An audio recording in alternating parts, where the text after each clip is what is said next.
Who doesn't love watching a bad movie with friends? Am I right? Including just a series that has turned into an amazingly ridiculous cinematic experience. Welcome back to Bad Movie Night. My name is Aaron Peterson. I'll be your host as we once again take another look at a film that audiences or critics might not have loved, but we think is not such a bad movie after all. And this time we think is not such a bad movie series. This episode, since it's summer and we're all in the mood for absurdity and explosions and excitement, we are discussing the Fast and the Furious series as a whole, why we love it. Can it get any more ridiculous? And was Paul Walker ultimately the heart of this thing? This show is presented by the Hollywood Outsider Podcast, where each week we discuss new topics and reviews in TV and film, and is available on your favorite podcast app or at thehollywoodoutsiders.com. And as always, if you decide you want immediate access to many more additional hours and episodes of Bad Movie Night, just visit our Patreon at patreon.com/thehollywoodoutsiders. That's patreon.com/thehollywoodoutsiders. Hit the $3 level or better, and you will have immediate access to all those episodes. Now, let's get into the Fast and the Furious series. Hosts Amanda Sink and John Davenport are on this episode, and a little later into the episode, we actually take a side road to talk specifically about F9 with Troy Heinrichs from the Hollywood Outsider, because he's got a lot of explanation about how we got into space and how that makes sense in his mind, according to physics. It's a thing.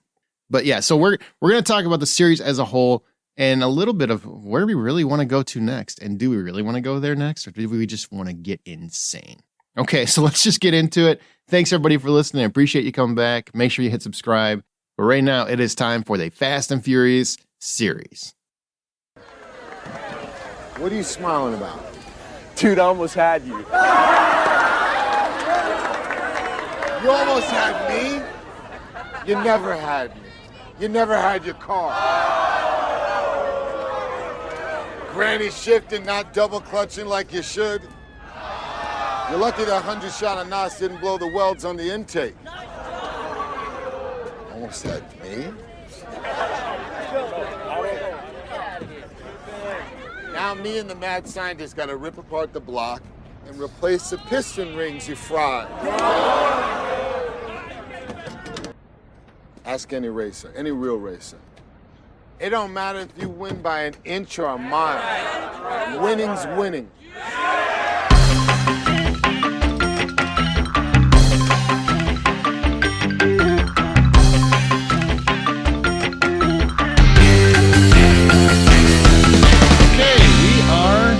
Here for Bad Movie Night, and this month we're not going to do a specific movie. We're going to talk an entire series, the Fast and the Furious series.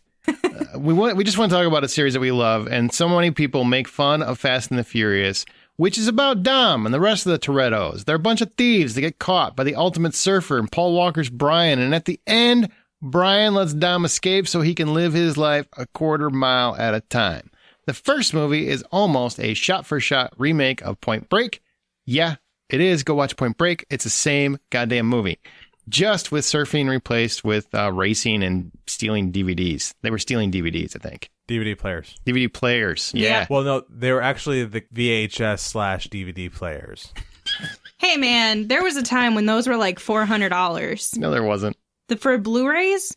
These are DVD. I'm sorry, DVD players. There was a time where they were like, when they first came in, they were high price. I remember when this movie came out and we laughed in the theater about the concept of these guys are really going to risk it all for DVD players. All right. Or whatever it was at the time. We just thought it was kind of fun. Anyway. It is ridiculous. Vin Diesel left the series after the first movie. They made a couple of meh-vis. And then he came back for actually a cameo in the third one. And then for full on number 4. And the rest have continuously escalated into the absurd. And now the government apparently can't save the world without Dom Toretto and Ludacris, which is ironically ludicrous. These movies, these movies are dumb, and I love them. So we're going to talk about why. I'm Aaron Peterson, Amanda Sink. Hello, hello. John Davenport. Hello, hello. You messed up the order. I don't care. Just shake it up, man. I felt like I should have been like, hello, Aaron. I did it like Fast and Furious style. I did one before the other one, even though it's supposed to come after the other one. You know what I'm saying? Just like the series. I do. I pick up what you're putting down. Now, Panda, you just rewatched the first movie? Well, technically just, not last year, the year before, I did a full marathon of all of them in one day. But yes, I just rewatched the first one again last night. Now, let's do some contrast. You're looking. We'll talk about some trivia here in a minute, but you're looking at the first movie to now. It's not the How do you same. feel about the series where it was to where it is now? Oh, you mean when it started with like fast cars and it was like minuscule, tedious sort of criminal activity, and now it is groundbreaking. The entire world is going to collapse if they don't do something to save, the entire world. Because we don't have Navy SEALs anymore. We just need race car drivers. We don't have a military. Yeah. We just need Dominic Toretto and his team. How do you feel about that evolution, I guess? So it's really wild because all of us have continued to pay ticket prices that have been increasing over years to go see these movies. And every time they get a little bit more ridiculous, and every time I care a little bit less how ridiculous it is, because these movies are still fun. And honestly, if they were still doing just like race cars and they were just racing each other on the streets, that probably would have gotten old. At least they've reinvented themselves. Oh, it got old in the first movie. For me, it was more like I saw the first movie. I kind of enjoyed it. It was fun summer flick. Then I saw the second movie and I went, well, that's not the same movie, and it's not nearly as fun. But Eva Mendes was in it, but great. And then they did Tokyo Drift. Ooh. I can rent that one. And I could never see that again. And then they did the whole stinger at the end, which, thanks for doing the stinger and having Marvel start doing it too. That was awesome. I didn't even bother with the fourth one. And then I just happened to flip through my channels and you got HBO was playing the one where they dragged the safe behind them. Fast and Five, I was like, okay, I really need to go back and rewatch how the hell did we get here? Because that's also the same one in which we see The Rock. And I'm like, how in the effing hell did we get here? And so I had to go back and watch the fourth one. And then I was back in again. And I couldn't wait for the next movie. And I couldn't wait for the next movie. And I'm having all sorts of fun because it's not just some stupid street racers anymore. There's a secret task force of street racers. Yeah, when you put it that way. That's pretty accurate. So here's my journey, I guess, with the Fast and Furious movies. I was a huge Vin Diesel fan way back in the day. Yeah, I'm not gonna deny it. I was a huge fan. After I saw Pitch Black, I hated that movie, but I loved that character. Came to like the movie a lot more, but it's mostly because of that character. And thought Vin Diesel was a really cool, badass dude. Then this movie came out, I'm like, I gotta see it. Not because Paul Goodboy, I mean, he's basically like the cleaner version of Keanu Reeves back then. Not because of him, but because this guy's kind of cool. I gotta see this movie. Movie was kind of fun. Reminded me a lot of Point Break, but it was like Point Break better Point Break. We had a lot of fun with it. And every time when you left the movie, because I saw it like a couple of times in the theater, you drove really fast leaving the parking lot. And I still do that to this day. The second one came out and he didn't want to do that one because he wanted to go make Triple X. I think they offered him like $25 million to make a sequel. And he still said no because he didn't like the script. What? I've seen your movie. Picky bastard. I've seen your movies, dude. You're not that picky. We saw Triple X. Yeah, exactly. Hey, I like Triple X. Yeah, but the script wasn't the strong point. Well, no. So, and then they made the second one, which I hate that movie because bruh. Go count how many times I say bruh in that movie. I just want to stick needles in my eardrums. Third one actually is not a bad movie. It's Lucas Black's accent that ruins it. Oh God. That just bad Texas. I'm sure that is a legit Texas accent. I don't want to hear it ever again because it's like nails on a chalkboard. It's just awful. And then the fourth one, like John said, I mean, just I'm back on board and each one escalated. It just became a series that I needed story elements less and less. I needed just crazy theatrics more. I just liked that because now we felt like part of the family, because we knew all these characters. Gal Gadot gets killed and I cry at this stupid Fast and Furious movie. Or at least I get a little misty-eyed. It's just really, really sad. I'm like, oh, did she die? I mean, I don't even know if she died. She just fell off the runway. She could have lived. Oh, so that runway was the longest runway I've ever... Hang on, we'll get to there. The runway we'll come back to the runway. But as a series, it keeps evolving and at least it's doing different stuff. And... James Bond movies, there's been like 50 of them. As far as I'm concerned, most of the Marvel movies are the same. Most of the plot structure and all that stuff, it's about the same. It's no different than those. It's evolving. It's getting bigger. It's getting crazier. And you either like them or you're not. And I'm just on board. Always been on board. But there is some cool trivia to talk about. some stuff that people might not have known. So throughout the filming, the first movie had the working title Redline, which in racing refers to the maximum rate of speed a car can go, which we've come to find out in later movies, there's no such thing. It can go as fast as they need it to. And apparently, I just rewatched Fast 8 before Hobbs and Shaw. If you take a broken ass down car and just take everything off it, it's going to be faster than the car you're racing. I don't understand that, but whatever. So the title was owned by B movie director Roger Corman, who was producing a racing movie of the same name, or who had produced one in 1955. So instead of having the filmmakers pay for the rights to the name, he traded the movie title for some stock footage that was owned by Universal Studios. Huh. If only he would have said, I want 1 percentage point. Seriously. He'd be so rich before he died. Dom and Brian visit a restaurant called Neptune's Net about midway through the movie. The real-life restaurant, located along Malibu's Pacific Coast Highway. Same restaurant where Lori Petty's character Tyler worked in Point Break. You're really making these connections. I'm just saying, go watch it. It's the same goddamn movie. All I was missing is, I just want one more wave. Just one more wave, Johnny. The May 1998 issue of Vibe magazine featured an article by Ken Lee titled Racer X that chronicled illegal street racing in Queens, New York. And that's what this movie is based on. They optioned the rights of that article to become the Fast and the Furious. That's kind of cool. Yeah, it's kind of cool. This guy wrote an article and he probably didn't get much for it, but it became like a multi-billion-dollar Universal's biggest franchise. This franchise is bigger than Jurassic Park. True story. Well, there's more of them. There were 3 Jurassic Parks, then there's 2, there's 5, but that's still, these are still bigger no matter what. Like by movies. The last few movies have been billion-dollar hits, man. Just crazy. Okay, here's where it gets complicated. Tokyo Drift is the 3rd movie in the series, but the 6th movie chronologically, because it technically happens after Fast 6. Vin Diesel agreed to do the cameo for free, but he made a deal with Universal Studios. In lieu of an acting fee, Universal would have to give him and his production company the rights to the character Riddick from Pitch Black and the Chronicles of Riddick. Those are just 2 little Good fun for facts. him. Yeah. That's a really awesome trade where he's like, I love this character so much. And they gave it up for a cameo. You do a cameo. Here, you could have this entire character just show up for like 30 seconds. Turns out they made a smart bet. And he's going to make a new Riddick. Yay. Thank God. A couple more. With Fast 5, director Justin Lin, this is kind of like the evolution of trivia. Director Justin Lin wanted to transition the series into more action-oriented territory and wanted to outdo anything that had been seen in the previous movies by planning out set pieces that cost some serious cash. The train heist sequence alone cost $25 million to create. And it involved the production buying out a 600-yard stretch of train tracks along Arizona. Well, don't worry. That's only a quarter of their opening weekend. Which stood in for Brazil, by the way. The Arizona stood in for Brazil. And they bought an entire train just so they could destroy it. Good for them. That's Hollywood, baby. They just got money. America. And Han, his full name is Han Seol-Oh. Oh, really? Jesus. Seriously?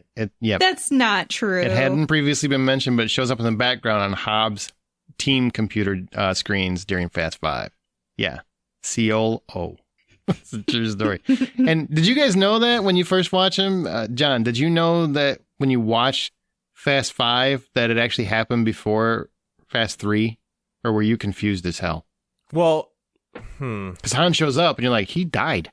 It was confusing as hell when I was watching Fast 5, and I just basically said, all right, well, it's movie magic. And then it wasn't until they actually told the story at the end of, was it 5 or 6 where they tell the story, or was it the beginning of 6 where they tell the story of how and why Hans died. It wasn't until then when they connected those dots where you go, all right, well, now I'm okay with it. But yeah, I really had trouble with it because I'm like, well, this guy died and won, but I guess this is just, hand wavy movie magic. So did they go with Seal because of like Korea? Yeah. I thought you said it like Seoul. Seoul. I thought you still said it like I'm that. just saying it like it says solo. But I'm like spelling it so you understand how they spelled it. Gotcha. That's why I spelled it. Gotcha. Yeah. Sorry, I'm still stuck on that. That's actually kind of brilliant. I'm pleased. That name? The fact that they incorporated it and they aren't going to get sued for using that character because they spelled it with one letter off. No, it's like SEOUL hyphen OW or OH. Sorry. Seal. Ow. All right. For Dwayne Johnson, Vin Diesel reached out to fans on his official Facebook page asking for potential ideas where the story could go, and somebody suggested writing a role for Dwayne Johnson as a bad guy. And, that's so cool. That's how Jason Statham became the bad guy. That's how I think Charlize Theron became involved. It's like people suggesting it to Vin Diesel. Crazy, right? And now that is pretty crazy. He and Dwayne Johnson fight all the time. He probably throws it in his face too, like, I gave you this job. Why do you think it's sad? Well, why can't these people just get along and make a movie and have fun with it, but instead of now they got to fight and be at each other's necks about this whole thing? It's just dumb. Why does a movie about egomaniacs have to be so egomaniacal? Right. Okay. Paul Walker, he died midway through. Don't say it like that. How would you like me? Paul Walker, he died! No, that's kind of how you sounded before. Oh, Paul Walker, he died. He's dead. Wow, this has gotten really weird. Terrible. He's no longer with us. And he died midway through Fast 7. And his own brother filled in for many of the scenes that needed to be shut up. And his own brothers filled in for many of the scenes that needed to be shot. Minus the angel glow departing shots at the very end. That made me cry. It still makes me cry every time I watch it or I hear that song. Paul Walker died. I hate you. He's dead. Stop. You're going to make me cry. He's not coming back. Also, it's really sad that he died in a car accident. He wasn't even driving. Can you imagine? I don't want to make light because I love Paul Walker. I really do. Like he seems running like scared. What's that? Yeah, running. No, the other running scared. Yeah. But I imagine in heaven, while he's up there with the guy that was driving the car, as they're approaching the gates, like this is the conversation I would have. Is I would turn to him and be like, "Bruh, why didn't you just give me the keys? I make movies about this." I just feel like that's a conversation I would have to have. And maybe push him off a cloud. Be like, you know what? Fuck you. This is so fucked up. Sorry. All right, we can go into the movie. All right. So, what makes the series so notable, Amanda? Why do you love this series so much? What about it? Every absurd moment that should never happen, that should never exist, that is unfeasible and still happens. It's still so much fun. You have characters that create some sort of a stamp on your memory for however they act or things they say. And, Vin Diesel's family. That was really bad. Is it sad that that's become a joke at this point? Like I can't hear anyone say that word without laughing at this point. If somebody says like, "Hey, we should go to that thing." Why? Well, because the family's there. Family. But the problem with it is the reason it's so funny is because of how much he uses it. When we had our marathon, we started a drinking game where we did shots. We had to stop. We had to stop doing shots because otherwise we probably would have died because he says it so much. And fun fact, he doesn't say it until like the 4th or the 5th movie. I think it might be 5. 4 or 5. Because he just assumes you understand his plight. Well, they're not family yet. He was gone for 2 movies. You had to rekindle that. I don't know. But yeah, there's just all of the ridiculous moments make it. It seems to top. Each one tops the last. Except for Tokyo Drift. I don't really count that. Well, they do. I don't. Okay. Is it the Breaking Bad of the Oh dear. What makes the series so fun for you? Like, why do you like it?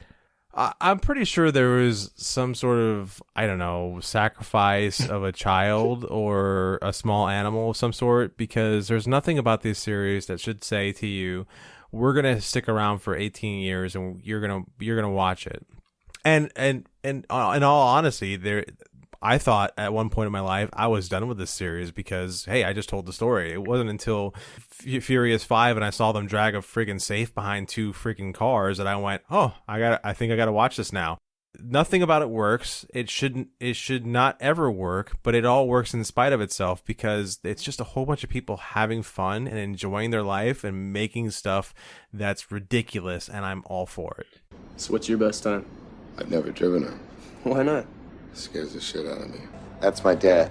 He's coming up in the pro stock car circuit. Last race of the season. The guy named Kenny Linder came up from inside in the final turn. He clipped his bumper and put him into the wall at 120. I watched my dad burn to death. I remembered hearing him scream. The people that were there said that he had died before the tanks blew.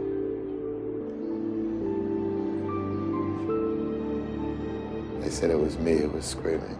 I saw Linda about a week later.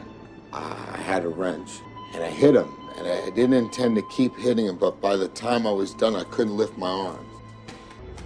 He's a janitor at a high school, has to take the bus to work every day, and they banned me from the tracks for life. I live my life a quarter mile at a time. Nothing else matters, not the mortgage, not the store, not my team and all their bullshit. For those 10 seconds or less, I'm free. Can I ask you guys a question? No. Tokyo. I'm going Podcast to over. anyway. So you've got the series, and you got one. The second one does okay. It actually did all right, box office wise. The third one was kind of a floppo, and they managed to make the fourth one, and they brought Vin Diesel back, and they had Paul Walker there, and they made the fourth one, which was a big hit, and it led to the fifth one, which was an even bigger hit, and that became like the global sensation. Why do you feel like the series was dead? And what did they do that made people just love it again? Because they were over it. I mean, and they were back on board before the fifth movie. A lot of people think like the fifth movie is where they got back on board. No, go check the box office. The fourth one did like 160 million in the US and like 300 million. It did great overseas. That fourth one did. So why did that fourth one connect with people, do you think? I think it's pretty simple to answer because by the time the third one came around and neither one of the two major stars were there, you get a whole bunch of people going, why should I bother? The two main stars couldn't even bother. And then there's a little bit of a teaser at the end when you see Dom again.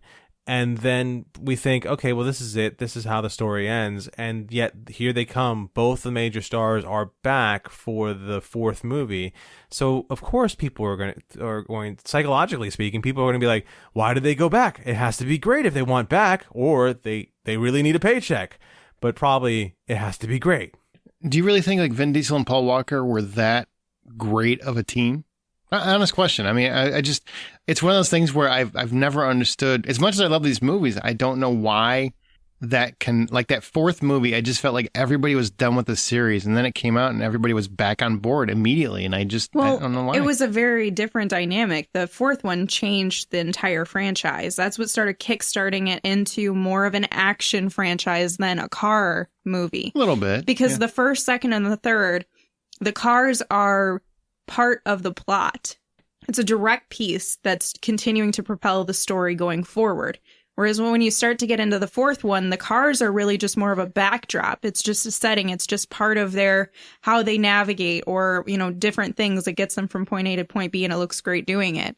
The story wasn't about the cars and about the racing.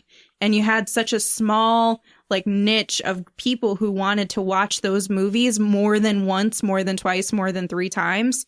But when you expand it and you have Justin Lin, and I think Justin Lin really started to change everything because he was such a different director and he wanted to take it in a different direction. That's what kickstarted the franchise, because it started to go. Right, but what got the action? No, but I get that. I get once people saw it. That makes sense. People, the opening weekend was huge. But even the trailers are different because it's showing you that it's not what it was before. It's not the same movie retold. It's not about the cars still. The cars exist. That's still a set piece, but it's not what the movie is about. The plot has substantial. That fourth one had a legitimately decent plot. Mm-hmm. And the trailer for the fourth one was pretty awesome. It was great. It wasn't awesome enough to get me back in the theater, but it got me interested because the trailer for the fourth one was all I remember it being was Paul Walker dressed up in a suit chasing a bad guy through a building. That was it. That was all the trailer was him chasing a criminal through a building and him running through stuff, and it kind of sets you in this position where it's much more than just a car racing movie at that point. And then why is this guy who wrote off this whole series back all of a sudden? But I think that the trailers for it really did their job as far as tantalizing people to coming back, especially that one. Did we answer your question? Yeah, I mean, Okay. it was a legitimate question. I remember I went opening weekend, and I, for the life of me, can't remember why I was engaged, because I was done with this series too. And it must have been the trailer. It just must have been enough to get me back, because it wasn't Paul Walker. I have always liked Vin Diesel, and I like Paul Walker, and I think he actually probably is the heart of the series. Like, now that he's not there, I'm really missing him not being there. But I really, it had to have been the trailer, I guess. You're probably right about that. It's probably what got me back engaged, because it felt like it was going to be a different movie. It wasn't just that racing shit again. Not that I don't like the racing, but I feel like that story was told. Right. You can't do much more else with it. But then when you're watching the trailer, you're also seeing all of the casting kind of regrouping. You're seeing Vin Diesel back on a screen again with this group, with Paul Walker. It's not... And Jordana Brewster. Don't cut her shy. Yeah, well, I'm saying the whole cast. But when you see Vin Diesel, who wasn't on it before, and Paul Walker was even absent pretty much from the third one, and you get to see those familiar faces, which is what really sold it as those two. And then you tie in the action and having a legitimate plot to work with. That's when it really started to kick things into high gear. Oh, boy, Jen. She's very proud of that one. She's doing all kinds of winking and bouncing and finger guns. Yep, finger guns are out. Pew pew. You get half a point. And then we came to the fifth one, and we went in a whole nother direction, which I thought was fantastic. I remember when that movie came out, and I was excited from the last movie, and you get you get a story that I didn't understand and still don't. Because the whole end of it makes zero sense. They steal safes and they run down like, how can you not bring down people that are in cars dragging safes down the highway? It feels like this would be the easiest police capture in the history of mankind, because they can't pull safes. They're cars. I don't care what they threw in there and what science they made up last night to make this click. It just doesn't work. But somehow they made it work, and it became a heist movie. And now suddenly it's Ocean's 11 with a bunch of street thugs. Mm-hmm. And it's an international movie. And they did a really cool, I would dare say a brilliant thing in Fast Five, is they brought back people from every one of the previous movies. Right. They brought back Gal Gadot. They went and got Ludacris. They got Tyrese. They've got all these people from the past movies, and they brought them in and basically made it an Avengers. They were the first Avengers. Did that one come out before Avengers? Sure did. It gave Marvel the idea. Well, I'm sure that's not the case. Wow. Because comics, No, I don't think so. I think Vin Diesel, if you ask him, he'll tell you. He came up of course he would. With the idea for the Avengers. That's why he didn't accept the script before, because he wanted the Avengers. Yeah, he's like, I need a cinematic universe. Yes. I don't need Dwayne Johnson to have one. But I need to have one. But I need a cinematic universe so I can ride my dinosaur in space. Exactly. One question before I move on to like what doesn't work. Do you guys think the series has suffered without Paul Walker? Yes, I would have to say it did, because I mean, you said it. You mentioned that he became the heart of the series, which I don't know about heart, but he certainly found a way to humanize Toretto a little bit more, because Toretto is just way too so over the top that he's a little hard to swallow. So that relationship between Dominic and Brian always brought Dominic back down to earth and made him a little bit less godly or less whatever he was. So if he, maybe not the heart of the show, but he's certainly balanced out Dominic Toretto. Well, I would argue that he kind of was the heart of the show, because he was more central for a lot of the series than Dom was in terms of emotional ties, because he had the emotional tie to Dom. He had the emotional tie to Jordana Brewster's character. He still had an emotional tie to Letty at times. Like, although they all seemed to interconnect, it was really him who continued to start this going, and he's the one who drew out emotions from these other characters and put it back into them, and he's the one who gave us emotions. And I think we all could realize how much he really was the heart of the franchise when he passed away, and how impactful their honor to him was at the end of the movie after he passed away, where they had it kind of go in the separate ways, and they have that beautiful song playing. And everybody's bawling their eyes out. I remember being in the theater, and I was like, I had tissues that were like used tissue, or like the little napkins that I from all my it's just like piles.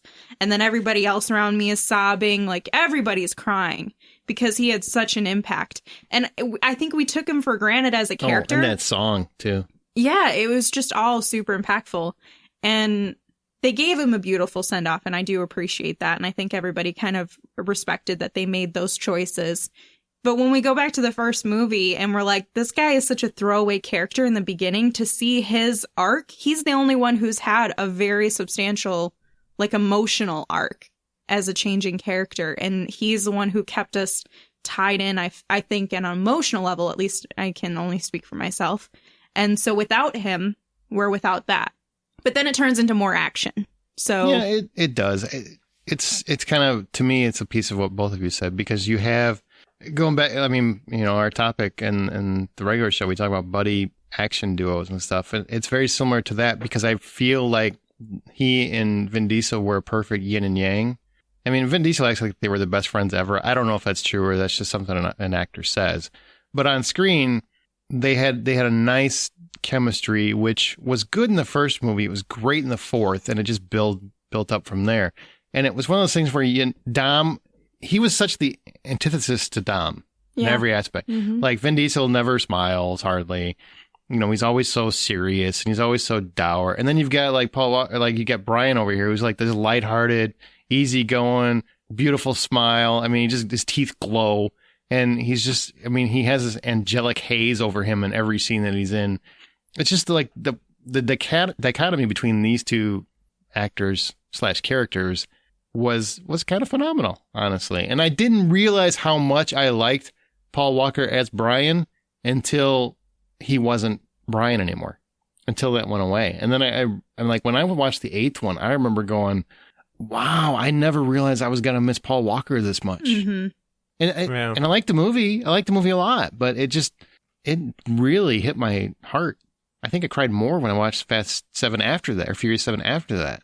Just because, no, man, you lost a piece of that, because you've got so much machismo and so much bravada and, you know, dick waving and everything else. Even from the ladies. Yeah, I mean, everybody's so damn macho in these movies. Paul Walker was never like that. He was never like full of himself. Yeah, never arrogant, never braggadocious. He was always, I think you said, I don't remember which one of you said it, but one of you said he was human. And that's probably what he said. He's like, he is the human. He's the one that grounds us. He puts us in, like, as the audience, he puts us in this, okay, this makes sense now. Because if Paul Walker can do it, we can do it. Right. He's everybody. God, now I miss him more. Now you feel bad about your little joke earlier, huh? It wasn't really a joke. It was really more of a philosophy. It was more of a hypothetical. What would happen when they get to heaven? Because I would think, if I'm him, my final moments would be like, God damn it. If I just would have drove, I'd be good right now. I drive all the time. You don't know what you're doing, dude. Give me the keys. Also, but he might have been drinking, so that might have been, I don't know the details. I feel really bad for his daughter because his brothers look so much like him. I mean, and he seemed like a great dad by what I saw. Yeah. Not like a typical Hollywood dad where he has 16 nannies. Like, he loved his daughter. And I know this is like a weird thing to think about, but how difficult, I can't even imagine how difficult it would be for the daughter who's lost her father to then see like somebody who looks so much like her dad around all the time. I saw him. They look like him, but they don't look like him. But it would be enough where He's it would a very be like, pretty man. Yeah. It's a bit of a stretch. Do you think on Halloween they would just like show up outside her window and just Don't say that stuff. Now we're crossing a line. This is your fault, Amanda, because you're the one that painted this picture for him, and then he got to go ahead and drive it home. You just run back and forth the window. That's not what I meant. Stop. How are you? Oh. He didn't hit the brakes. Oh my God, John. This is Okay, what no longer works with the Fast and Furious franchise? Oh, wait, hold on a second. I've been quietly letting him and letting the two of you go back and forth about poor Paul Walker and how he died because I didn't want shit to do with the fact that the poor man died in a goddamn car accident. And now that I threw in a joke about it, you're like, well, let's move on. It was a fine joke. Stop it. What doesn't work, John? What doesn't work? God, I want to say a lot of it doesn't work, but everything about it works in spite of itself. So it's hard to say that nothing works. Maybe the third movie is the only thing that doesn't work because it doesn't have the people that we adore in it. Mm-hmm. But even then, the third movie is by itself at least a decent way to spend your Sunday afternoon on the couch after you mow the lawn. The third one isn't like this horrendous movie. It just does not fit in the franchise very well for me. I swear, if you replace the lead actor, and I don't think he's a bad actor, it's just his accent is so strong. Oh my gosh. Yeah. Yeah, it's something else. But it just felt like it was a throwaway movie. But there's pretty much, like John said, there is nothing that should work in here. In every movie, there's 800 of those things where you're like, nope. But why would you do that? But you stop caring. Like how they managed to do that, I'm not really sure for this many people to give billions of dollars away to them. But they make us not care about how logistically incorrect and implausible any of this is. And now we're like, space? Hey, if you can send Harry Stamper and a couple of roughnecks up to save the planet from an asteroid, you can send these guys wherever you want them to go. Hey, we had a Han Solo. Oh boy, I shouldn't have brought that up. Everything works except the runway. Now you want to talk about the runway, but it's a 26-mile runway. It's so ridiculous. Nobody would stand that plane. Everybody would be like, "We're not moving. Why are we?" I saw an interview where somebody asked Justin Lin about the absurd runway, and his answer was, they asked him, "Did you know at the time that it would seem so infinitely long?" And he just laughed and goes, "Yeah, I knew." Doesn't give a shit. He didn't give a shit. That's a perfectly good answer too. I would have been the same way. That runway scene. Yeah, you saw a whole lot of cool shit in that runway scene. Stop your bitching about it. I mean, it's true, but it was like this is not possible. Like, of all the things that have happened, it was like, this is just not possible. This plane didn't even corner or turn. It just went straight. And I'm like, you'd be running into buildings, people. This is the same movie that had parachuting cars that landed perfectly on the road. Because apparently they can glide the parachutes I don't even understand the logic of that. How did they all land on a road? The road was only like 2 cars in formation, and the only one that got lost was Tyrese because he's freaking Tyrese. Exactly. And it was like on that it was like going around like a not a mountain, but because it was like dirt. No, it was a mountain. It was a mountain? Yeah, it was a mountain. People can't even keep their cars straight driving on the mountain. No. Instead, we have like parachuting cars that just land and they're like, oh yeah, we got this. Oh, and that's the same scene where like Vin Diesel's in the car and he's like, well, all these people are shooting at me. What should I do? I think that's the same movie where he like, is it 6 or 7? I don't remember anymore, but I can't keep They them all blend straight. together. Where he like backs out, it falls all the way down a mountain, rolls down a hill and all the other shit. Yep. And he just gets up and dusts himself off like he just woke up. That's the one with Masende in it. Yeah, the girl who plays Masende is in that one. What? So it has to be 7. Yeah, that might have to be 7. Okay, you're right. So I got don't the wrong think I one. realized Because that's the she was first in one it. with Mr. Nobody, I think. Okay. But that was a ridiculous moment. Wouldn't you agree? Not after parachuting cars. It is. It's almost like they'll do one crazy thing, and just when you're like, this is freaking stupid, they do a crazier thing. We're like, well, To that distract you. to distract you. Yeah. It's just like politics to keep your eye on the ball. 3-card money filmmaking. I like it. Yeah, and that was actually that had to be 6 because Masende was in 6, and then she was in 7, and 7 is the one we lost Paul Walker in, and then yeah. Well, she showed up in the 7th one. She wasn't in the movies until the 7th one because she wasn't in Was the it the 6th. 7th No, one? she wasn't in the 6th one. So you're right. So it had to be Fast 7 where he backed down the car and rolled down the hill, whatever the hell. Man, I can't keep like all this shit happens. I can't keep straight which movie it's in anymore. I don't know. Crazy. Is there anything that can make this a better series? No! Space dinosaurs. Time travel. You know somebody's thinking about like, hey, what if we get one of these cars to go 88 miles an hour? Because we own Back to the Future too. So, you know what I mean? I could totally see a connection there, or like some kind of combination. That would be fun. I would like that play. What? They could definitely use that. Oh, look, we got a DeLorean all of a sudden. What can we do with a DeLorean? And everyone just like looks at each other and we're going back to the future. That would be really cool. I'm not opposed. Family. Who knows? 88 miles an hour. Anybody know any Lithuanians we could get some fuel with? Yeah, I don't know if I want to see time travel. I think that might be one step too far. One thing I would like is to reintroduce some level of a plot. I feel like the plots have gotten of a plot. A plot. I don't need a deep plot, but I think they've gotten to the point where it's like, wait, what? Robert, we did not talk about the most substantial part of this entire franchise. The Rock?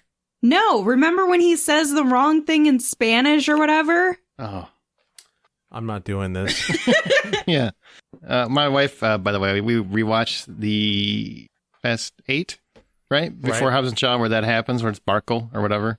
Barkle, yeah. Yes, and she said Barkle. She said you were correct. Because I asked her when it came up, like, oh, I got to pause it. And I'm like, here's what John said in the podcast a while back. Like, it was a very poorly pronounced word. And she's like, oh, yeah, that was bad.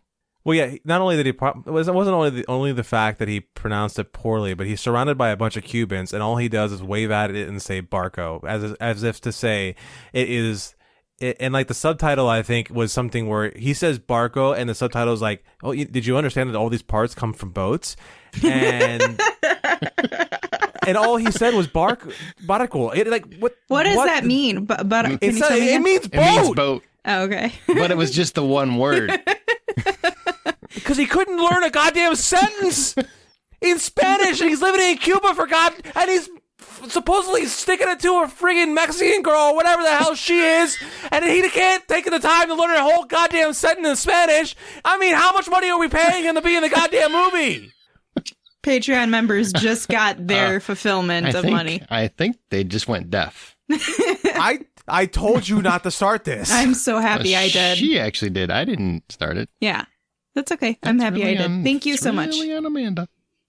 What's your voice doing? Kind of feel a little threatened right now. So all my machismo You're a is scary gone. man when you're heated and passionate. I did make the series better. I mean, we've already got The Rock. He made it awesome. Jason Statham really took it to another level. Like, if you're going to have a bad guy. I actually didn't love Charlize Theron that much. I thought she was good, but that story, the character just doesn't work. And her wearing dreads was just like, I feel like you're insulting like 18 different nationalities at once, and I don't like it.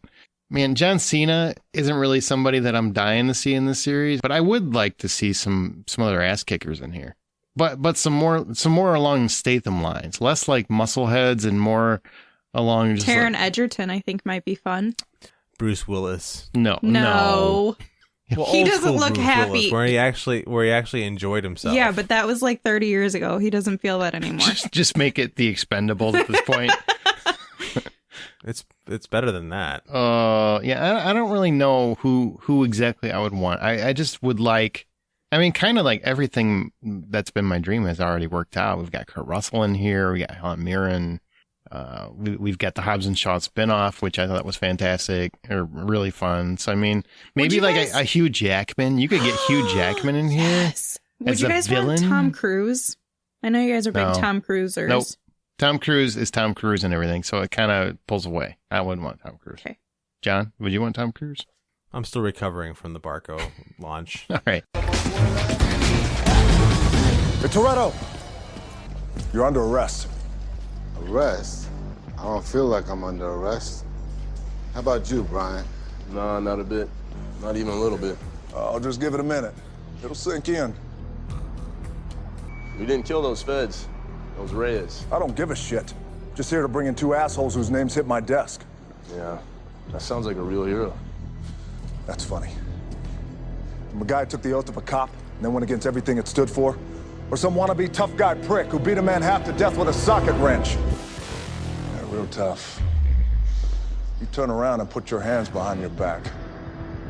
I don't think so. Your mistake is thinking you've got a goddamn choice, boy. Your mistake? thinking you're in America. You're a long way from home. This is Brazil.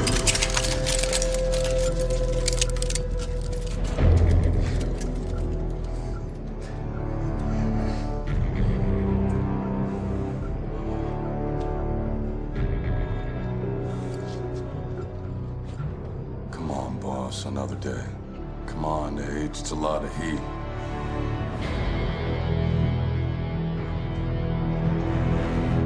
I'll see you soon, Toretto. Looking forward to a cop. Okay, here's where I cut in because we are going to talk about F9 specifically now. Now, so far we've pretty much just talked about the first 8 movies as a whole. And now I want to get into F9, and Troy Heinrich joins us for this. John Davenport actually couldn't be here for this part of the conversation. We want to talk about that film specifically, you know, how far ridiculous the series has gotten, because this is the movie where it just went to space. All of the stuff that people kept talking about actually happened. We went to space. And then we're going to, of course, discuss where do we want to go from here? Like, what happens next? So here, let's talk about F9, and then we'll come back and finish the show out. Dom's arc and the backstory. It's very kind of long. This whole flashback to what happened to their dad, and they're kind of really expanding this whole thing where he beat a guy, I think to death or almost to death, whichever one, with a wrench. What did you think about this whole story to explain both what happened to dad and also to introduce this brother that's never been mentioned in any film whatsoever? I thought it was stupid. I thought it was really stupid. Okay, so let me at least say this. I don't care. First of all, I don't care. I am not watching these movies hoping that they're going to tell me a good story and that everything's going to make sense. If they can connect the dots enough that I can still watch it, and it's something that I can chuckle at, but I'm not like, seriously, could you guys really? There was just, okay, so we know that the father was really important to Dom. I think that part was really great to include, how his father died and why, you know, he was kind of the perfect man. He did everything he could, blah, blah, blah, blah, blah. I loved that. The brother is where I have an issue because, A, John Cena just doesn't look anything like Vin Diesel, and I think it's so stupid. But also, I don't think that Dom is the type of person to go this entire length of time and not even mention it. And you know, correct me if I'm wrong, but I don't recall any of the movies him saying anything about a brother. Never. Him nor So Mia. it just so it seemed like one of those where it just got pulled out of thin air. Okay, whatever, it's fine. Again, I don't really care. But do I think that it works well? Do I think that it's structurally sound in a script? Absolutely not. I think that is just so far beyond reason for it to just be like, yeah, he had a brother this whole time that nobody mentioned, even though they think he killed their dad. No, man, no. I think if they would have done something a little different with it, and maybe he just had resent for Dom because Dom was taken care of and maybe the brother wasn't taken care of and he went missing or something. I don't know. I think that maybe would have played a little bit better than he thought his brother killed his dad, you know? So I just kind of laugh at it and then I move on because I don't mind. It's part of the Fast and the Furious franchise to have some strings and some flexibility with your mind into what's possible. Right. I was kind of on board with the backstory for most of the movie. I'm like, all right, this is interesting. It went on way too long. It was probably it was 20 minutes too long. There was just too much of the backstory. And then there's a moment, I think it's near the end, obviously, but where Jacob is telling Dom why he didn't tell him, and like, Dad made me promise never to tell you or something like that.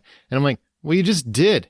So yeah, that was a waste of 20 years or whatever it's been. What a ridiculous story. It wasn't Buddy that told him. That would have made more sense. Like Buddy finally tells him or something like that. I just got to, end it. And the fact that he told him then, and I'm like, well, then you should have just told him at the time. Could have gotten this all straightened out way back when. Seems like a really wasted plot point right there and a whole lot of family squabbles.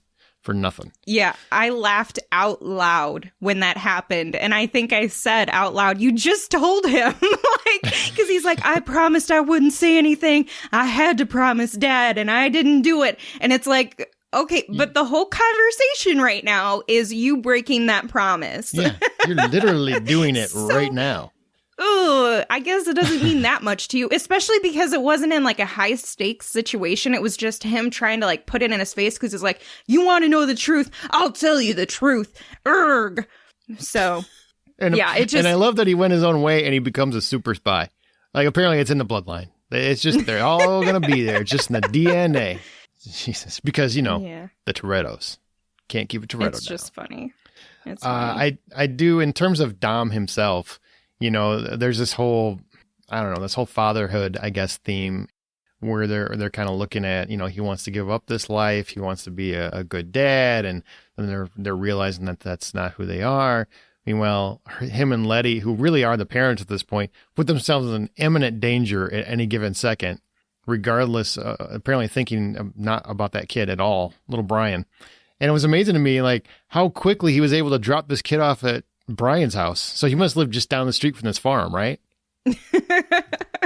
Like, that was just a fascinating. I'm like, you got there really quick and you changed your mind super fast. And apparently Brian's at the ready. He's like, oh, you're just going to drop the kid off? You're going to go save the world. Okay, cool.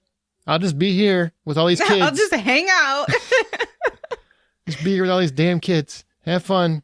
Yeah, I'm all about the girl power.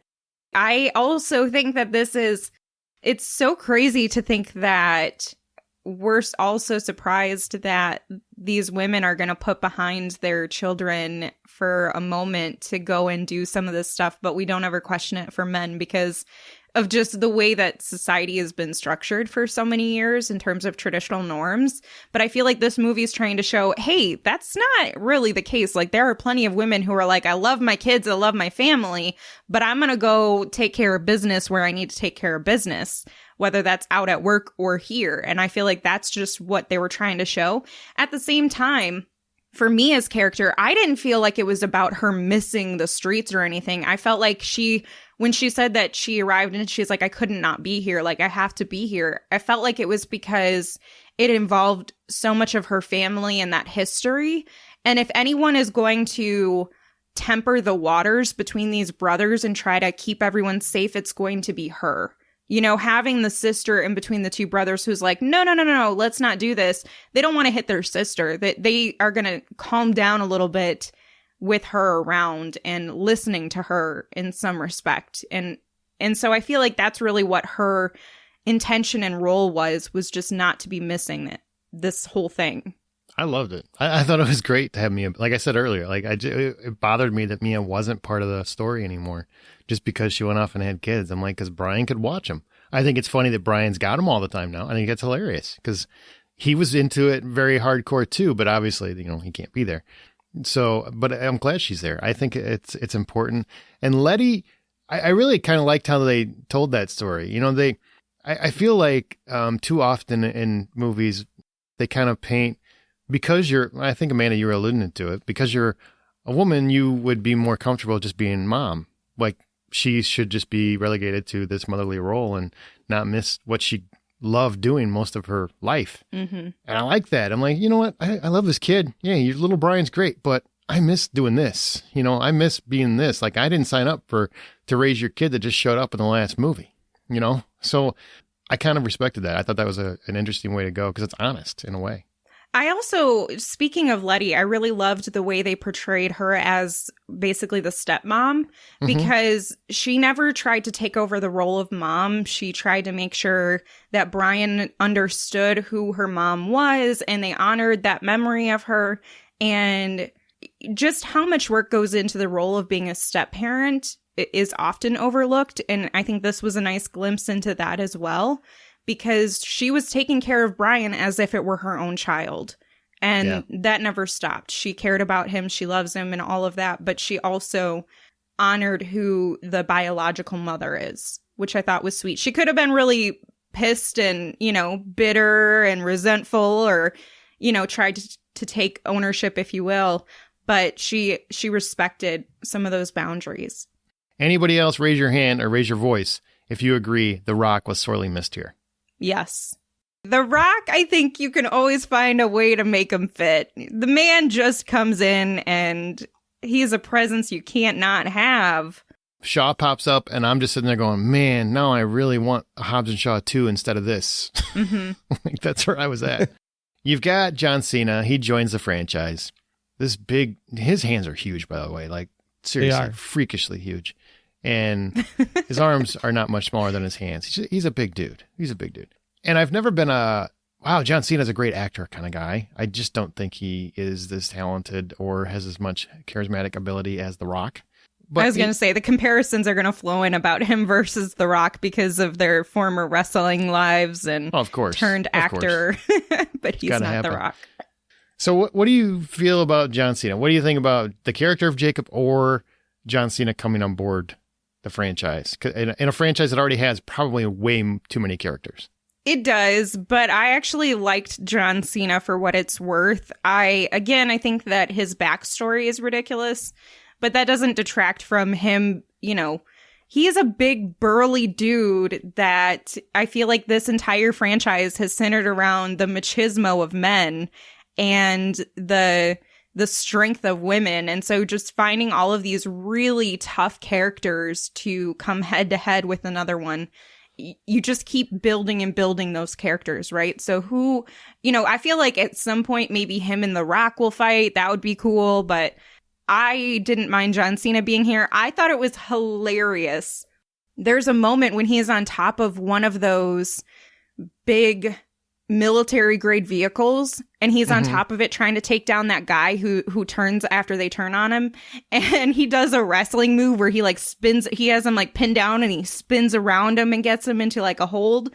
And I was like, okay, I guess this is probably just for wrestling fans who are like, oh, John Cena wrestling. But I'm like, does anybody really use wrestling moves when you're trying to take somebody down? I don't know. I kind of laughed at it.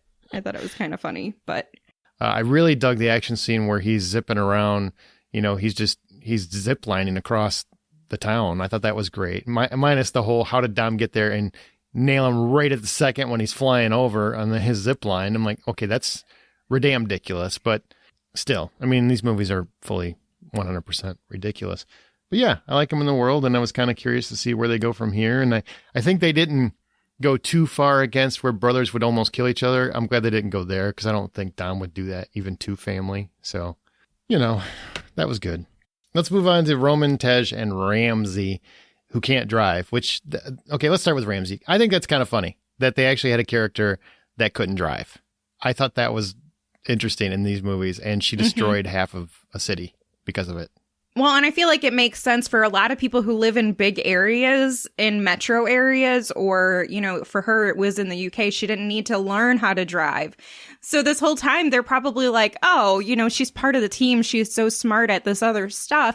Surely she knows that we're a car racing team, that she'll probably need to drive at some point. And for her, she's probably like, I never thought I would need to drive. You guys are always driving. I'm the one who hangs back and does all of the, digital stuff. And when it came time for it, she was like, this is going to go terrible. And she's like, oh, no, I'm so sorry. Move. It was good. And it was good to give her something more to do because the last couple movies, she hasn't really had a whole lot other than clicking a keyboard. That's all she's really had to do.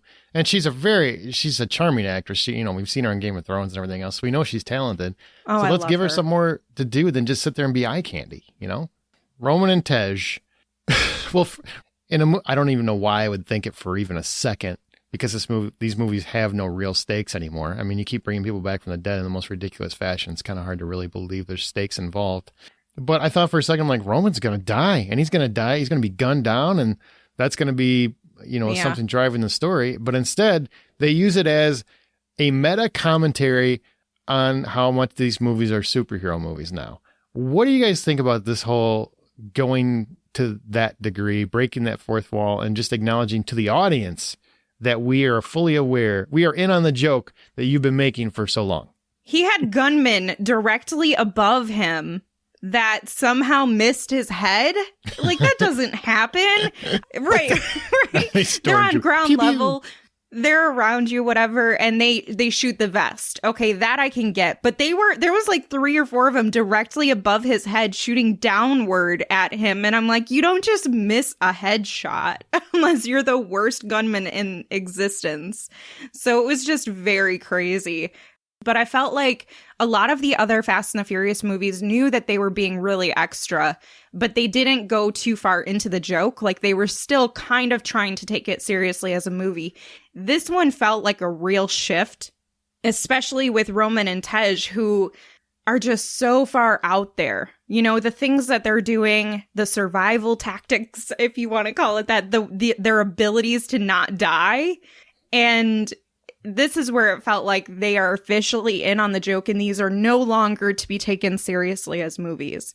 And I'm still not sure how I feel about that, because up until this point, I've really enjoyed that there was a level of seriousness to them in some way. You know, there was a possibility for some of this stuff, like, okay, it's ridiculous, but maybe. And here they're like, no, let's just push it to the furthest point possible and then make a joke about it.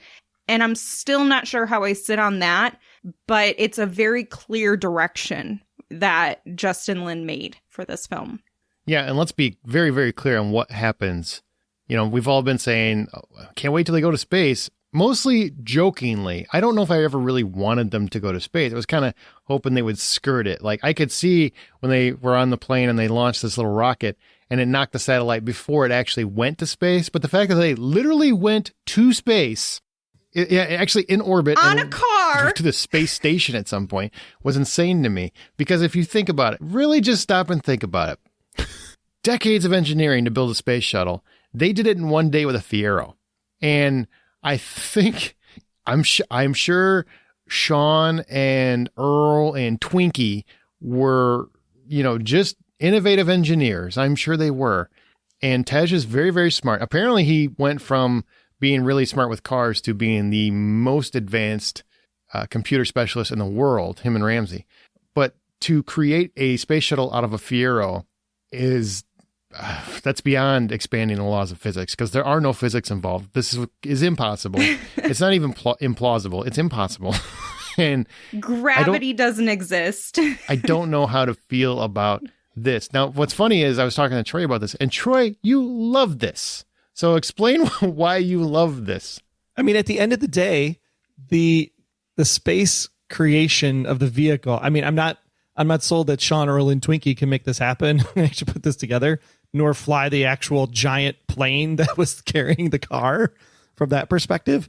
But the Fiero itself, I mean, if you think about what like the original Apollo capsule looked like, there's no reason why a Fiero couldn't be converted into a spaceship. I mean, it had boosters, it had a fuel container. You could totally create the jet propulsion engines that they have for redirection. I mean, to me, the space sequence was actually way more believable than the foot rope bridge sequence when they're trying to get out of the one country in Mexico to the other country. Oh, that is freaking ridiculous, because a giant Hummer, after the bridge is completely collapsed, does not keep moving forward in an upward motion. That is like, physics there makes no sense. And the physics in space, I can actually buy it. I can't buy that diving suits instead of space suits are used and they look like minions, but tie-in. But the actual vehicle construction and the launch mechanism of how they got into space, that is totally believable. Dear God, man. What? No. That's how they tested original space shuttles back in the day, was lifting them up into low orbit and then actually like letting it take off from there to test the engines. That is true. That's literally how they do it. So I mean, it was totally like above board. I mean, whether you can completely airtight seal a Ferrero like you can in the Apollo capsule, maybe debatable, but at the same time, physically it made sense. Maybe. And duct tape, like duct tape is the solution to keeping you safe? I don't think so. It's what you put on a biohazard suit if you're in a situation in a biohazard containment facility. That's true. Oh my God, you're making logic out of this. I don't like this. You're making me think it's plausible again. Now, the fact that the Fiero actually survives going through the satellite to get to the International Space Station without any engines to course correct itself to get there, that's completely ridiculous. I think he steered too. He did. You saw him actually move the wheel. I was like, what are you doing? He steered. And you agree that it's movement in space? Like, it seemed like it was just in space. I don't know. Things operate differently because of the lack of gravity. So it just seemed like it didn't, like, that's not how things work. It's the opposite, because in space, everything operates exactly the same way because there's no gravity. Until you have an opposite reaction to push you some other way, all you do is float. Like hitting the satellite and you just stay in that same spot where you just hit it? I don't know. That didn't seem realistic to me. Well, you got to remember, when you're looking at it from a space perspective, everything looks like you're sitting still because the Earth is orbiting and turning below you. But in theory, you're the one that's actually moving. It's all based on perspective of where you're standing. Troy is actually trying to drop a scientific debate on this insane nonsense. Because I loved it. I don't know, man. Awesome. I'm buying into it. The best part of the movie. You know what? You love that. I'm not taking away from it. It was a moment where I'm just like, this is, you either got to be on board or you got to leave. I really believe that at that moment. I'm like, you're either on board with these films at this point or you should leave, because, you know, jumping the shark, it doesn't even come close to where this is. So you're either on board or you're not. And if you're not, then just shut up about it. You didn't like it, fine. You know, we don't need to tell us how stupid we are because we do. If you do like it, then enjoy it. You know, just live it up and just laugh that, man, they went to space. Okay. And Troy has there's an argument there, I guess. Because I mean, if it had, I know Troy, and Troy is very, very informed in terms of space travel, and you know, he loves the space program and he loves, you know, space research and stuff like that. So if he's making the argument, I'm like, okay, well, I mean, you know more about it than I do, so I'll go with that. I was literally going like, well, if it has a sunroof, technically you could make an airlock in the sunroof so you could actually dock to the space station. Shit. Oh my God. This is going too far. I don't know, man. All right. Well, I mean, that kind of leads us to the real important question in this. Have the stunts gone too far? A plane picking up a jumping car, a car literally Indiana Jonesing across a canyon, space, magnet cars. Like, what's too far in this series at this point? I would have to say the magnet cars were cool. Don't get me wrong. I think the way it was used was a little bit ridiculous, especially the part where the car was in reverse. I think it was Han's car. And then they basically magnetize it to the back of the other car. So it's actually driving backwards. And then they both get out of the car to climb into the vehicle. And as the vehicle's moving left and right, you can actually see the car. It's like they're on water skis where it kind of drifts left and it drifts right. It's still attached, but it's not magnetized to the car. It's actually sliding to the right bumper, sliding to the left bumper as it makes the turns. That physics does not work. That was totally unbelievable at that point. It either should have been on, the magnets were so strong it literally was part of the car and moved in concert with the other vehicle, or if it would have turned too fast, then the magnet would have broke and the car would have been flung based on the principles. The canyon sequence. Well, hang on. Let's the magnets. Yeah. I just want to point out they built them in record time. Like, apparently in one day they managed to build a space shuttle. And they created magnets in all these cars that they just understand the technology about like yesterday. And like Home Depot's carrying these things in stock or something. And they become technically experts in how to utilize them as well in record time. What is happening? I don't understand. Everybody's an expert in everything overnight now. Well, you had Ramsey and you had Tej, and they had the magnets inside of the bunker, which technically was Jacob's bunker. So I that's get it, but they're all using they are flipping those buttons like they've been doing this for 10 years. They are skilled at this magnet thing. That'll probably never come up in any other movie that we see in this series. So don't you think that was probably more of a stretch than the space shuttle, I think. It's just polarity, plus and minus. Turn up the plus, turn down the minus. Damn it, I can't argue with you anymore. I can't do it. But isn't there something, and I can't get too far into this, but if you're talking about the polarity, isn't it something about how it didn't attach to every single car? There was something where it was selective. It had selective polarity in terms of attracting certain things. It attracted lots of things that should have flown through people's bodies, but that didn't happen. That's the part that was like, especially the one guy when he's like standing inside the store. right inside the window, and Yeah. then everything like flies right by him. I'm like, how is nothing hitting this guy? And he's knocking him on his butt. Yeah, he would have holes through him. He would look like Swiss cheese when you look back at him. Maybe he does. They just didn't show that part. Now the ejection part of the magnets, that's totally unbelievable, because once you turn the polarity the other way, it would just fall down right where it was. It wouldn't actually like push outward to repel. Right. So that was a little, the repelling part was a little bit of the unbelievable physics, but it was coolish. As long as it was cool. Hey, so let me ask Troy something, since he's an expert on all of these stunts. He's apparently Apparently, he's been studying the science. Okay, so talk to me about these landmines, because when he was stuck above the top, when Tyrese Gibson's character was stuck in his vehicle, and the stuff started to crumble down onto that landmine, it was like right around it, but not right on top of that sensor. Isn't some of the stuff falling down, wouldn't that be sensitive enough? Because you don't have to hit it right on top of it. It's just if something lands in that closest vicinity, then doesn't it, any shift of that, create it to go? Typically with the landmine, there's a pressure plate. So when the pressure plate is up, it's armed. And so you have to have enough pressure to be able to pressure plate to push it down to hit the trigger point. So if the it's like area dust, around maybe a that plate pebble moving or something, down probably not isn't. enough pressure to trigger it. Gotcha. Okay. And so they were planning on how fast can we go? That was what Dom was asking. How fast do I need to be to basically clear it before it blows? Mm-hmm. Yeah. Right. Because there's a pressure plate, there's a click, there's the ignition. I mean, it's milliseconds, right? But at the same time, if you're going fast enough, you'd be at least clear enough that it'll explode, but it'll just push you forward because you'll get some of the dirt movement rather than the actual explosive itself. The back of your car is going to be messed up, but it's rear axle problems. Okay, guys. Well, I'm just letting you know. Apparently, according to Troy, this is all science. This is all. I was going to say, here's your science lesson for the summer from Troy Heinrichs on The Hollywood Outsider. That's funny. It's believable enough that it does work for a movie to make it passable. It's not completely ridiculous like Sharknado. I don't know, that rope bridge thing is not. The rope bridge thing is not. Driving up the bridge, like you said, in a Hummer. Does not work.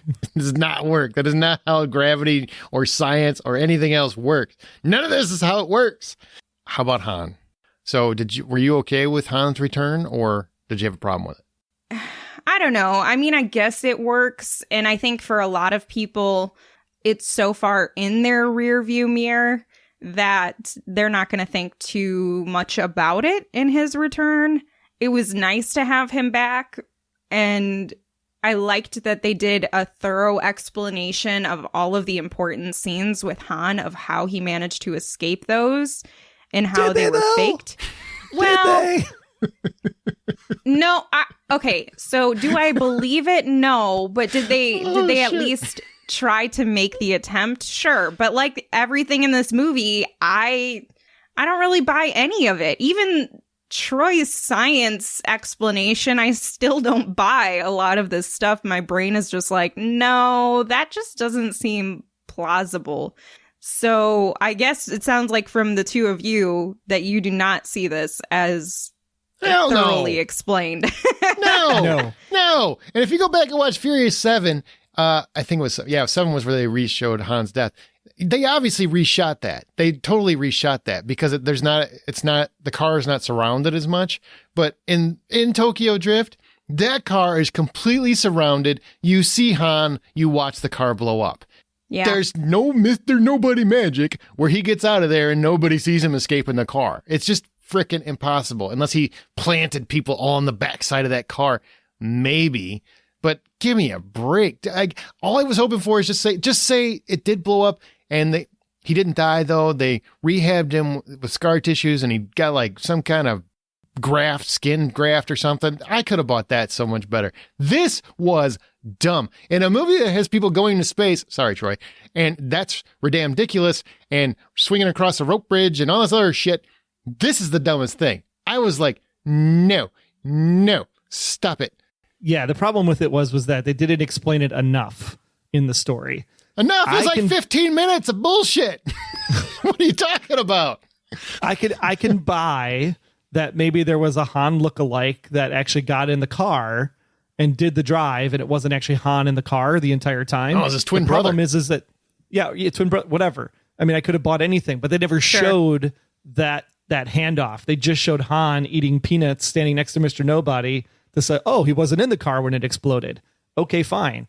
But who the hell was in the car? And who the hell was Sean talking to before he got in the car? Like, that's the part I could, like, show me that part of it and I would buy the story. But because you didn't show me that part of it, I can't buy that he's alive. No, they say they got him out before it blew. That's what they were saying. We got it out before. There's no evidence of that in the third movie. Nope. No, Zero. yeah. Because Zero. there's like open space around it. So you would have, it's not like people were crowding around it. There was like a ring of openness around his car because everyone was watching. And you see him in the car upside down while the stuff is leaking before it starts to explode. And then you see it explode, but everybody's watching that entire time. So, and it's cramped. And the whole cage is like smushed. crushed and there's no space for him to squeeze out.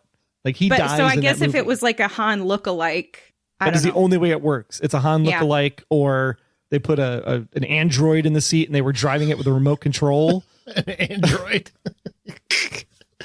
And they knew Deckard Shaw was going to hit him right there. I mean, give me a break. It's just ridiculous. The whole thing is ridiculous. It is a hard pill to swallow. I can't believe this was the hardest pill I've had to swallow in this entire franchise, where I'm like, this one's a struggle for me. And it was strictly only the purpose of him coming back was because he was the one that was protecting the key. And I'm just like, really? Like he has to protect the key. You couldn't have Sean protect the key or Twinkie protect the key. There could have been any number of people that could have protected the key. You didn't have to bring Han back to be the person that protected the key. Yep. And I love the character. Don't get me wrong. Like, I'm not knocking the character. I love Han. I thought he was great. Yeah, I'm glad he's back. But on the same token, I wish he would have gotten a better return, because that just made no sense at all. And I'm saying that fully observant of the fact that these films very rarely make any sense. it was just a full retcon, is what it was. 100%. Yeah, there's no getting around it. I mean, you can try to write yourself out of it all you want, but the writing just does not cover that big of a hole. I mean, it was a retcon enough that they moved when the actual Tokyo Drift happened in the timeline. Yeah, that's right. That's right. Yeah. Now you're going to bring him back from the dead on top of it? And it's like, come on. That's why I said I think Justin Lin was just butthurt that movie wasn't as good. So would you say this is Justin Lin's J.J. Abrams Star Wars moment? Like, I made this third movie, and this is what the story was going to be. So then I came back and I fixed it. Oh, you mean in terms of Han itself? Yeah. I feel like he realized after the fact that Han was a very popular character, and this is just based on interviews and stuff that I have seen, that he wanted to bring him back for the fans across the world. Yeah. That's all it was. Yeah. All right, so there's 2 movies left. According to Vin Diesel, they have 2 movies left. There's a final one that they're split into 2 parts, however they want to do it here. What do you want out of the remaining 2 films, Amanda?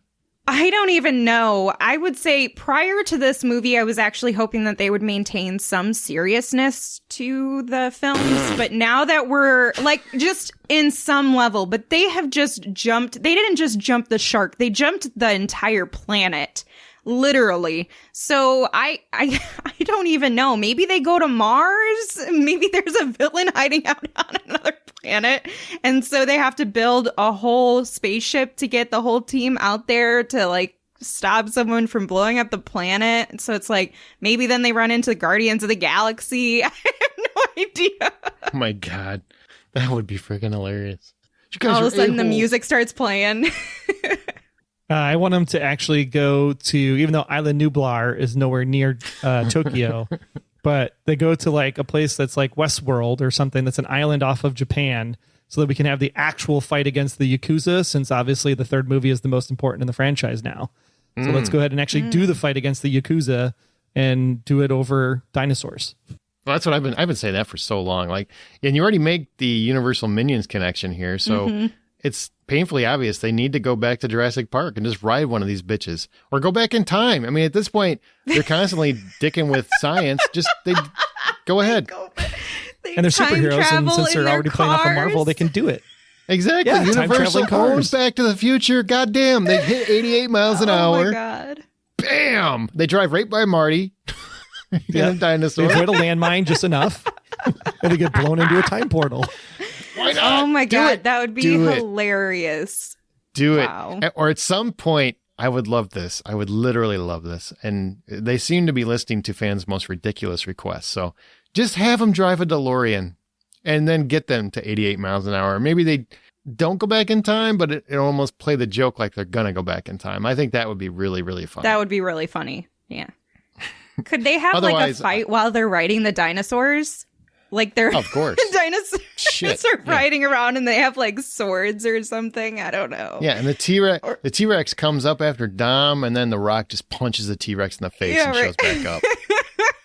They punch Absolutely. dinosaurs in the face. I would love it. You know, the dinosaurs are trying to fight with their tiny little arms, but they're just beating the shit out of them or hitting them with cars. I don't know. Go ahead. Go crazy. I do hope, though, for the finale movie, though, they bring it back into some kind of like reality and have like a good blending of like the first movie and the fifth movie where it's a true actual story that you could totally somewhat be Yeah. believable and just have a really good story behind it. I think that'd be great. I really, really kind of wish they would lean more back into Fast Five. I mean, the reason why that's everybody's favorite movie is because it did have that perfect combination of being grounded and outrageous at the same time. You know, it Exactly. wasn't so far over the top. You know, where it just you check believability at the door.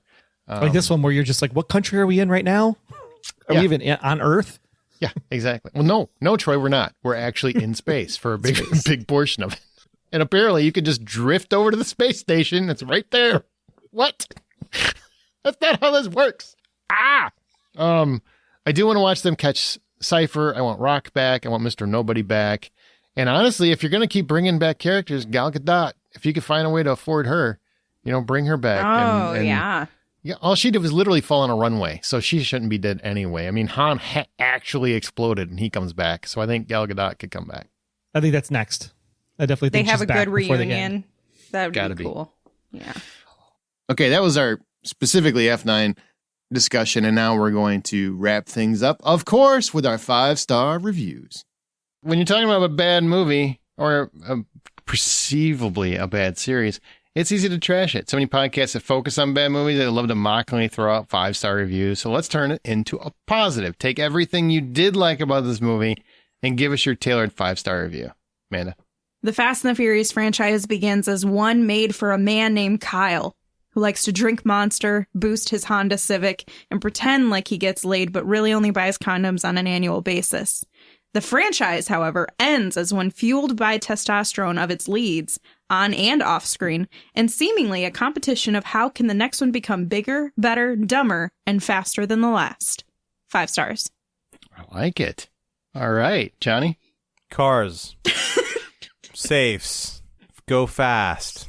Family. Bruh. It's awesome. Go watch it. I thought you were just going to say cars. Yeah. Well done. Well done. I hate to say it, but it's pretty close to my review. So here's Family. 5 stars. Hey! All right. Well, that's going to do it for this episode. Anything else you guys want to say about the Fast and Furious series? Learn the entire goddamn language, or at least one sentence if you're going to use it. I feel like you hit a nerve. Yeah, I feel like I'm done. Well, one last thing. Favorite action sequence from all of the movies? God, that's tough. I don't have the memory or mental First, capacity to... the one that keeps coming to your mind from the whole series. Right? Launching the car from one skyscraper to another skyscraper, and cars don't fly. That's a good one. Yeah, I picked a great one. My favorite action scene is going to be the Fast 5 safe scene. As stupid as it is, Oh my God, that one's great too. it's so stupid. Like it is. It's dumb, but it's great. I hate watch it and I love watch it at the same time because the whole time my movie critic side of my brain is like no. But every part of my person that loves movies is going, yeah. Oh, yeah. Mm-hmm. I think I'm going to go with the train sequence. From the 4th movie? I don't remember which one it is, but when they have the cars hop off of the train as it's moving. Yeah, it's the 4th Yeah. one. You remember what I'm talking about there? $25 million for that scene. Yeah, I think that's a good one. I don't know if it's $25 million worth, but It was still fun. worked for him. They're hopping all over. But there is another one. So do you guys remember the semi that's going down the street? I just remembered this one. The semi's going down the road and it's about to explode, and then they have people jumping on and off, and I don't. And he's trying to save Letty. Yeah, that was a good one. And then he basically times his car perfectly so that a tanker truck, which by the way I know for a fact could not happen, hops his car. But thankfully Dow's behind the wheel and he knows how to dodge tanker trucks.